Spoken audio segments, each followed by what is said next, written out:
All right, guys, welcome back to the shop. It's been a minute since we did a video, so hopefully we're gonna start getting these a little bit more consistently. But today we got a special ring. This is for a customer who has a wedding coming up. This is an important one, and we know it's gonna be for a wedding, so we're gonna try to get this out as quick as we can.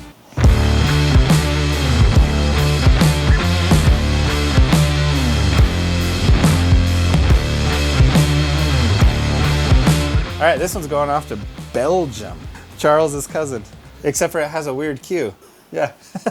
Charles Leclerc! Leclerc! So first thing we're gonna do, let's cut. This is an antler.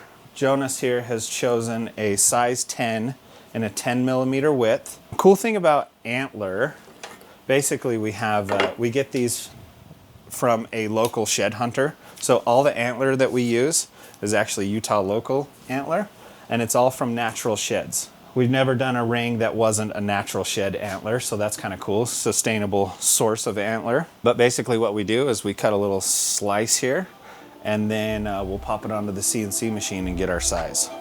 Okay, so one thing about antler, it's pretty tough. We actually use it's called a non-ferrous metal blade. So this blade is for things like aluminum, copper, anything that's not magnetic, and that seems to do the best. The wood blades that have a little bigger spacing of teeth just get dull a little too fast with antlers. So we found these blades work the best. He's chosen a 10 millimeter width, so we're gonna try to guess about what 10 millimeter is, and then we'll finish it off afterwards. One more thing about antler, it stinks. It stinks real bad. So luckily the finished product has no smell at all, but when you cut it, it is interesting.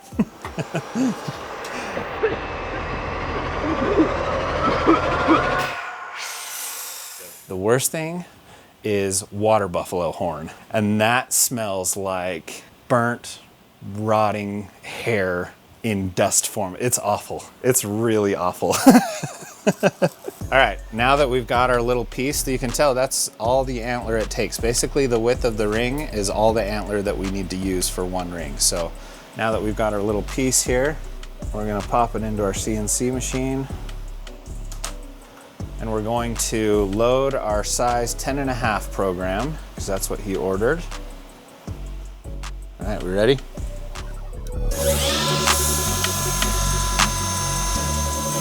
One of the things we try to do when cutting antlers especially is we want to cut out as much of the inner porous portion of the antler as we can, because that's just not strong, and we want to use the hard outer portion of the antler.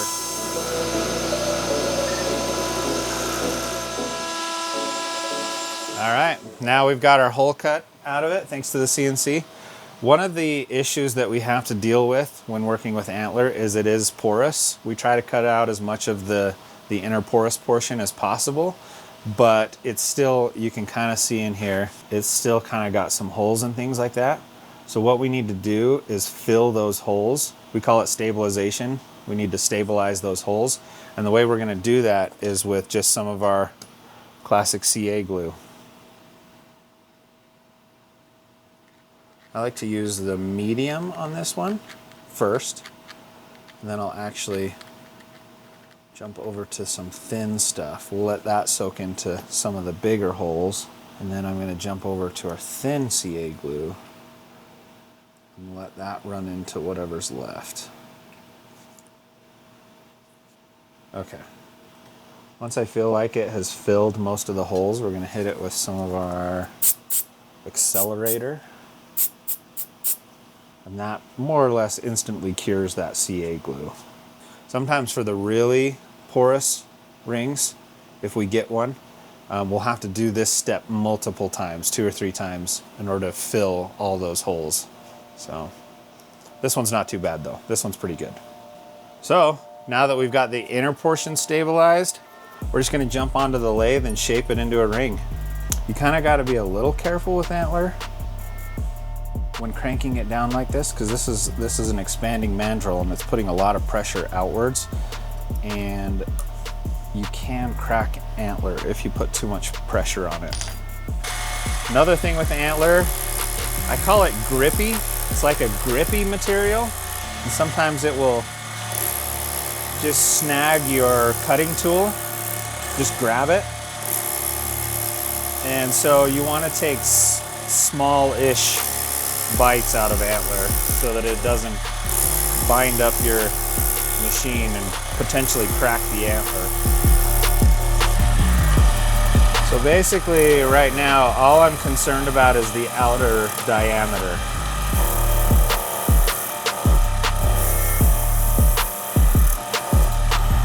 Okay, let's go ahead and check this. So let's see, 10.5, we want 24.2. Yeah, we got a ways to go.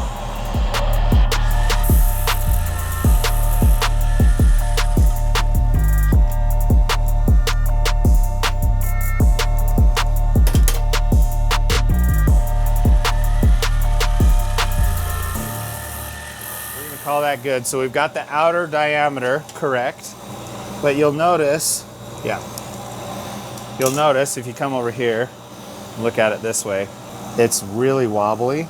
You've got a really low side over here and a really high side over there. So we want to straighten up those edges.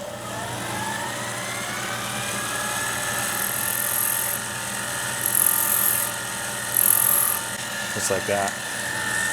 Now you can see how this side that we've done is nice and straight compared to this side, which is still all wobbly. Okay, now we're gonna take the flat side that we just made flat, and we're gonna flip the ring around so that we can reach the other side that is not flat. So he selected a 10mm width.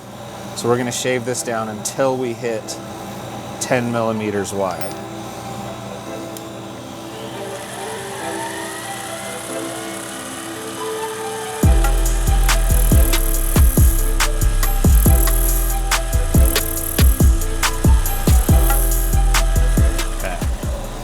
Two edges are straight, but let's see how wide we are. Yeah, perfect. We're 10.5mm, so I left it a little bit wide on purpose so that we can sand the rest off right here. Back onto the lathe. Now, what we've done by removing all that outer material is we've exposed more porous sections of the antler. So now we need to re-stabilize. Remember, we did the inside, but we need to stabilize the outside now that we've got it down to the finished diameter. You really only need it in the porous section. So there's kind of two porous sections. There's one right here, and there's one right here. That's really all that needs it. So next stage, all we're gonna do is round the corners and then polish the ring, and we'll be done with the outside of it.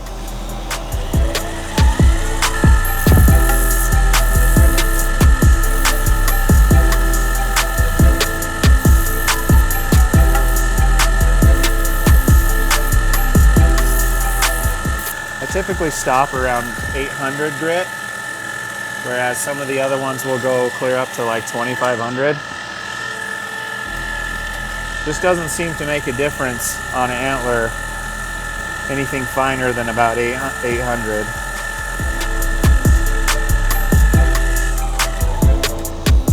There we go. Now that we've got it polished, you can really see the colors come out on it. Now we're just gonna jump to the inside. I try to grab this as lightly as possible. It does happen sometimes where we scratch the outside, in which case we'll just go back and repolish the outside.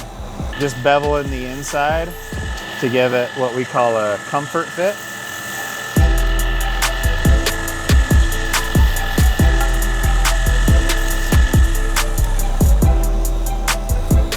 That is it. Here's our finished product. This one turned out really well. It's got good variation in color. Sometimes you get them and they're just all white. So one thing that you can do if you were to order one of these off of our website is you can actually specify if you want a lighter color ring or a darker color ring. And basically what that means is, if let's say you want a darker color ring, what we're gonna do is try to use a bigger portion of antler, which gets more of that porousy inside. So I will say the darker ones are not quite as strong, but they have a lot more color and they're really, really dark. If you specify that you want a lighter one, we'll try to use more of the outside portion of the antler, which has a much lighter color. This one in particular has kind of a mix of both. It's got some of the dark of the inside porous dark portion, and it's kind of some of this lighter color, which is the outer hard portion of the antler. So it's kind of cool. One of the things that we can't use, one of the portions of the antler that we can't use is the spike, because basically they just get too small and nobody orders a ring that size. So one of the things that we do is we turn them into dog chew toys. You can actually get these on our website. We don't advertise them or anything. We don't make any money off of them, but it's just a way to kind of use all the antler. So we've got our boy Jax here. Come here, Jax. And he gets tons of these. He loves these. Jax, sit. Good boy. There you go. So another thing about antler that is unique is we can't engrave it. Because of the variations of colors, the laser will either burn some spots or not touch other spots. If it hits a dark spot, it will just burn it. If it hits a light spot, the laser will just reflect off of it and it won't work. So there's no engraving with this one, so we're just gonna go right into packaging. We got these cool little floating cases here. The way they work is they just hold your ring up in some cellophane, basically. And then they come with this cool little stand that you can have as like a desk display if you want to. So thank you, Jonas, for your order, and congratulations on your wedding.